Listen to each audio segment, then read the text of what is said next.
The prairie stretched like an ocean of gold, waving under the blaze of a sinking sun. Coyotes tuned their night voices somewhere far beyond the fence line. Wyatt Brogan, a cowboy tough as saddle leather, guided his weary horse toward home. His daughter, Ellie, rode behind him, leaning against his back, half asleep. A strange sight snagged her gaze. A lump of burlap lay tangled among the sagebrush near the dry creek bed. Not the casual cast-off of a ranch hand. Too still to be just supplies left behind. "Papa, stop," Ellie whispered. Wyatt dismounted with a cautious squint, his revolver ready. He nudged the sack. A tiny sound escaped, soft, fragile, fighting. A girl emerged, barely breathing, wrapped in dust and fear. No older than Ellie, but with tear-smeared cheeks and eyes like deep forest shade. Who in the devil would leave a child like this? Wyatt muttered. Ellie knelt beside the girl. The stranger's trembling fingers reached for her, as though she knew her. Ellie's breath hitched. Something warm flickered through her chest, as if a half-forgotten memory had whispered her name. "We can't leave her," Ellie pleaded. Wyatt lifted the girl into his arms. The prairie wind howled behind them like it disagreed. Chapter 2. The Echo of a Name. Back at the Brogan homestead, lantern light painted the walls in amber. Ellie dabbed the girl's cracked lips with water while Wyatt fetched blankets.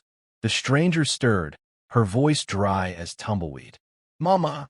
Ellie jolted. Her heart lurched like a horse spooked by thunder. Wyatt paused mid-step. "What did she call you?" Ellie swallowed, unable to break the locked gaze between them. Her fingers shook as she brushed hair from the girl's face. Something familiar lived in those eyes. Recognition rising from nowhere. "Papa," she whispered, voice trembling like a fence in a storm. "Mama." Time buckled. Wyatt's boots suddenly felt rooted to the floorboards. He stared at Ellie, confusion warring with fear. "That don't make sense," he said, but the words sounded weak and hollow. The girl clung to Ellie's hand, desperate, as if her life depended on keeping hold of something precious she had lost. A cold gust rattled the windows.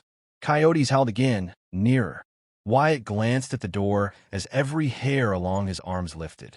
Someone had tried to erase this child. Someone might want to finish it. He holstered his gun, jaw set. "No matter what she is," he vowed, "she's under my roof now. Anyone wanting her harm will face me first." Ellie wrapped her arms protectively around the girl, her heart pounding with a truth she didn't understand yet. Outside, the moon rose like a silver secret, and inside, 3 lives bound themselves to a mystery that had only begun to reveal its teeth. The echo of a name. The girl slept at last, wrapped in quilts stitched with fading roses. Ellie sat guard at her side, jaw clenched in a fierce promise she didn't fully understand. Every so often the stranger's small hand twitched, as if still trying to claw her way out of that burlap tomb. Wyatt Brogan paced the room, boots thudding steady as a heartbeat, yet louder than thunder in the quiet house. His weathered face wrestled between fear and fury. "This ain't normal," he muttered. "No child should know you like that." Ellie's gaze never left the girl's face. "Maybe she needs me," she answered. Every syllable felt carved from something ancient. Wyatt stepped outside to cool his nerves. The prairie air tasted of dust and distant trouble. He scanned the horizon, half expecting shadows to gallop out of the night. Something lingered in the wind, watching. Inside, Ellie studied the sleeping child. A glint of metal peeked beneath the girl's collar. Ellie eased it free. A small locket, dented and worn. It snapped open with a soft click. 2 portraits stared up. The first, a woman Ellie didn't recognize, smiling like sunshine and secrets. The second, Ellie herself. Same freckles, same curious tilt of a grin, same eyes. Her pulse hammered. The room shrank. Everything she believed about her life, her past, turned to dust and scattered in the draft. Wyatt returned just in time to see the locket slip from Ellie's trembling fingers. "What in God's name is that?" he demanded. Ellie pointed, speechless. Wyatt picked up the locket, and color drained from his face faster than water in desert sand. "That photo, how?" He staggered back like he'd taken a bullet.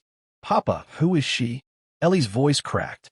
Wyatt swallowed hard, Every memory he'd buried clawing up from the grave. That girl, he said, eyes burning with fear and sorrow, might just be the ghost of a promise I failed to keep. Before Ellie could speak, frantic hoofbeats pounded across the yard. Someone was coming, not a friend. Wyatt snatched his gun and doused the lantern, plunging them into darkness thick enough to taste. Ellie's heart clattered in her chest. The girl in the quilt stirred, lips shaping one word. "Mama!" Outside, the horses screeched to a halt. Then a voice colder than a tombstone called out, "Hand her over. You've got something that don't belong to you."